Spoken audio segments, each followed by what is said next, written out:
Now, as far as consumption is concerned, a Nielsen report is saying that non-food consumption in India is declining. Volumes are lower compared to what we've seen in pre-COVID times. Apparel companies also, they seem to have had a muted December quarter. And the footwear maker Relaxo's revenue have slipped almost 10% this time. So the question is, why are we seeing discretionary demand not picking up? Is it the constant rate hikes that have been seen and experienced and lived since May last year? And the bigger question is about the Indian economy. The one bright spot, as has often been touted, is it really slowing down amidst all the global headwinds that we keep speaking about? That discussion is coming up, but perhaps first we should listen in to what we heard from Abneesh Roy of Nuvama and Akshay D'Souza of Bizom. This is what they've said. In Q3, a lot of the discretionary and urban consumption, there seems to be that there is some start of slowdown, but there are specific reasons for that. If you see Asian Paints, Pidilite, they had a very tough base quarter because in the base, very sharp price hike was taken and there was an inventory build-up in the base quarter. My sense is in Q4, Asian Paints, Pidilite, Berger Paints, etc. should see good volume recovery of high single digits in most cases and possibly even double digits. So we like Asian Paints, Pidilite. In the staples, we like HUL, ITC, Britannia and GCPL. And in the slightly discretionary, we like Trent and Titan because they are gaining market share also. Trent and Titan expanding store addition also strongly. And definitely Trent is very strong in the Zudio in terms of value offering. So we have to be selective definitely. So if you see Titan has created wealth for the investor any time frame you look at. If you see currently the organized share in jewelry is only 30%. So 70% is still unorganized. Within the organized also Titan has huge headroom to grow market share. So I will say yes, from a 3-5 years, Titan is one stock where I think the predictability of growth is quite good. What we're seeing now in Jan is we are actually seeing a double-digit movement across both urban and rural. Now, this is very interesting, right? Because now suddenly you are seeing traction happening and traction building up. But a word of caution here, we are now comparing this with the same period of last year when you actually had Omicron variant. So, and at that point, we have had something like a 10% impact on overall business. So the real growth that you're seeing right now is actually mid-single digits happening across both categories, across FMCG. Now, within FMCG, you have early build-up that we are seeing for beverages, as we warm up to the summer months. That's showing very positive signs. We're seeing also very positive signs in confectionaries. I think schools, colleges, all of them, and out-of-home consumption being strong. We are seeing a good movement on that category also. Packaged food is not as strong as we expected it to be, but I think we will slowly see it build up going forward.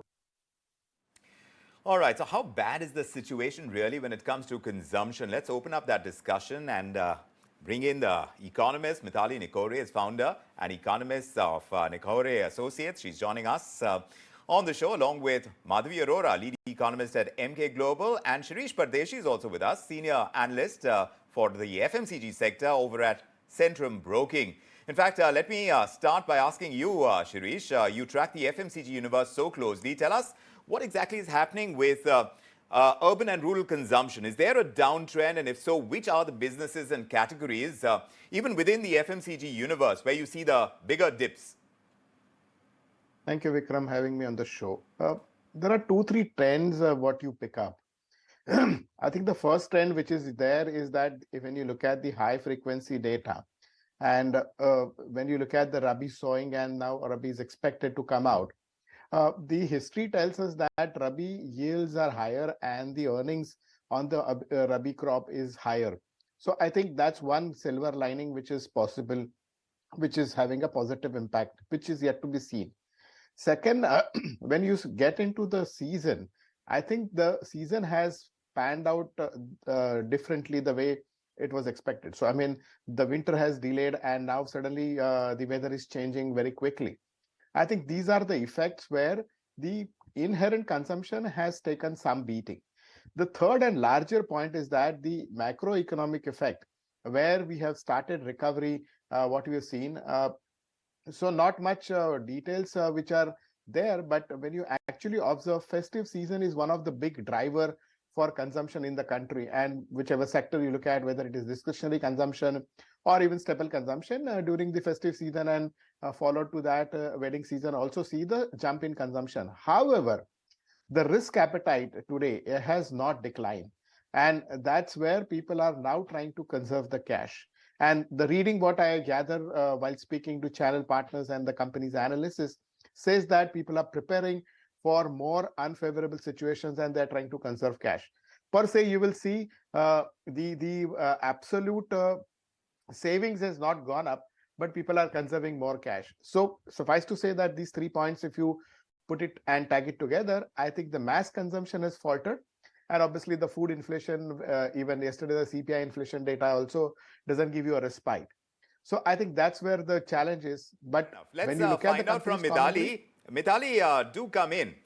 Was this to be expected from what we are hearing from Shirish as well, as far as the impact is concerned of, and of course there is a low base to speak about, the fact that we've been facing inflation for some time, just like the RBI's measures to rein in rising costs has this lag effect. I'm wondering if it's true that there is a lag in the way that inflation puts a strain on consumers' wallets, and they see that, and that's why they're trying to conserve more right now, conserve more cash. Do you see that?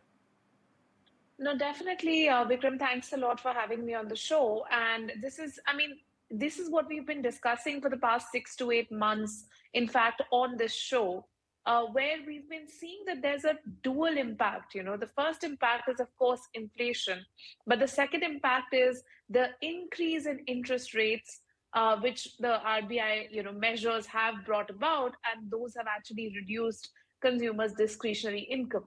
But having said that, I would still say that at this point, this analysis that is being discussed is only based on a few commodities. It is only based on a very limited picture, and we have to start looking at macro level consumption. We also have to look at trends in consumption and shifts in consumer preferences.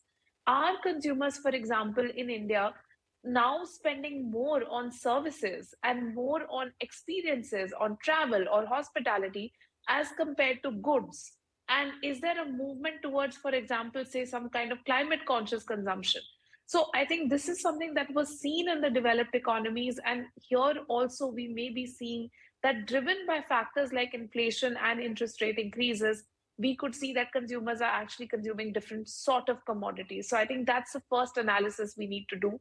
And the second is that India remains a bright spot in the global scenario. Even today, India's consumption levels, despite these muted responses that are coming in on the limited surveys, despite that, India's consumption levels are much higher and growing much faster than any of the major developed economies at this point. So India is still a bright spot, and we are doing very well on the post-COVID recovery. And therefore, we have to see what is our new consumption basket going forward. All right. Madhavi, do you agree with that perspective that it could be a shift in what people choose to spend on? So we'll have to watch the consumption trends right now. But if there is a dip in consumption, I also want to ask you if you fear that this is going to hurt India's immediate growth prospects. Mitali has just mentioned that we do look very strong. The Indian economy looks very strong from a growth standpoint compared to the rest of the world. But how much depth could there be in the kind of pain that we would get from a consumption slowdown right now? Last from 2013 to almost 18, I think consumption was a bellwether of Indian economy, and since then it has been sort of slowing at a consistent pace. Especially rural sector, which has actually not seen much of a growth, even pre-COVID for that matter. And I believe that a large part of the reason is partly because of the fact that on an average, you have seen real rural wages, both on agriculture as well as non-agricultural sector, have been largely negative. And I think last 3 years, if I see, they have been rarely in the positive territory for more than 2 or 3 months. In fact, the rural terms of trade also have remained negative for almost 2 years, barring the short period when post-COVID we saw a global agri price boost, which led to a lot of us actually, calling it a shot for agri sector and, taking a big shot on rural consumption story. But I think more importantly, for any consumption trend to be secular, you need to have a consistent stream of income. And that's why it's important to track the real wages. One, two, employment trends, and specifically I'll focus more on rural at this point in time. Although now I'm pretty certain that both rural and urban employment, will probably see further correction as we go ahead. But if I see the rural employment trends specifically, because that is what was lagging in the last 1.5 years of consumption uptick that we saw, is partly because rural economy has added roughly around 2.7, 2.8 million jobs post from the pre-pandemic level. But more importantly, there has been a suboptimal sectoral rotation that has happened, from high productive sectors to low productive sectors in the rural bit, wherein agriculture employments have actually gained massively at the cost of rural services employment, which are essentially high income, high productive, high potential. And thus, to that extent, formalization has actually taken a back step in rural economy, and rural wages, of course, or rural income overall has actually seen a hit. Urban sector, which enjoyed much higher hikes in certain sectors, specifically IT and BFSI, are now likely to see some kind of a slowdown in that bit as well, not only in wages but also in employment point of view. And I believe that the consumption lever is unlikely to be something that we can bank on when we're talking about the India growth story, at least in the next 1 or 2 years or so. So I think that remains to be a challenge as we go ahead. Shirish, also a lot depends on raw material prices. Will a lot depend on how companies are able to balance their input costs against the ability of consumers to pay for these products? How much of a role is pricing going to be, considering that some of these companies are looking at these downtrends more closely, and perhaps they might have to alter their strategy, don't you think? I think there is a dichotomy. And when we look at the urban consumption is largely driven by the large pack. But when you say the downtrading, there is a downsizing which is actually happening. People have not stopped using products. People are investing little less into the product and buying the products up to the necessity. I think that's what the clear visibility which you have seen in the so-called discretionary segments, whether it is paints or whether it is apparels or even gold for that matter. What is more important at this point of time, though we are saying that the inflation is falling and raw material prices are correcting, but you are putting an ideal scenario that the raw material is purchased on a weekly or monthly basis. Company has long contracts which they need to review, and these all contracts will get adjusted or readjusted. And I think the translation of this falling raw material, you will see another 30-40 days, and that's where the real gain will start happening. Suffice to say that not necessary that the consumption it is going to falter. The companies has running the business for many years, so they will adjust the pricing and they will have to give some benefit back to the consumer. So I think that's where I'm pretty positive, saying that at least March onwards, you will see the consumption demand coming back. But there will be subsequent rate action by the RBI. We haven't, in fact, the latest inflation print is not looking the most positive as far as retail data that we've got on inflation. That's not looking like it's giving any relief to the RBI, Mitali. How is subsequent rate action going to alter the course of the consumption pattern in recent times? Absolutely, Vikram. That's a very real concern. And, definitely when we are dividing our economy between the rural and urban lenses, like most of the like our discussion has proceeded today, I would say that the rate action will impact your urban consumer much, much more, because that's where, the EMI payments and, home loan payments, etc., are going to have a much larger impact on the disposable income of the urban consumer. Combined with, I do agree with the other panelists that yes, we are going to see some rationalization in urban wages, which have traditionally grown much faster than rural wages in the last 2 to 3 years, especially 4 years. But then I must also remind that urban sector was also going through a slowdown during COVID, when because of global headwinds, there were job losses and then there were job recoveries.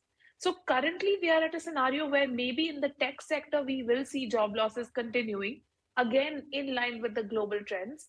But there are other sectors like financial services, BFSI, even hospitality, which are trade, which are on a rebound. Even logistics services are on a rebound, especially given the government investment in these sectors. So I do think that some rationalization, yes, and some impact of RBI rate increases on interest payments definitely hurting the urban consumer, but the rural consumer needs some buttressing and support. It is important that with rising inflation, the rural consumer is likely to be hit because they are further away from the markets, they are further away from the consumption centers. And as a result, we need more and more social protection for the rural consumers, even going forward. Well, inflation continues to remain a concern. It definitely is in the Indian context, and we are seeing it elsewhere as well. And of course, the central banks have been going after it. But there are certain lag effects, and that's exactly what we are going to see. Perhaps this kind of recession fear that we are talking about elsewhere. India perhaps cannot remain completely away from it, and perhaps some of that is going to percolate through, especially when you look at food inflation and the kind of rupee devaluation we've seen against the US dollar as well. There is a play in that as well. But thanks very much for joining us with your perspectives, Mitali Nikore, Madhavi Arora and Shirish Pardeshi. Pleasure having you with your perspectives on India tonight.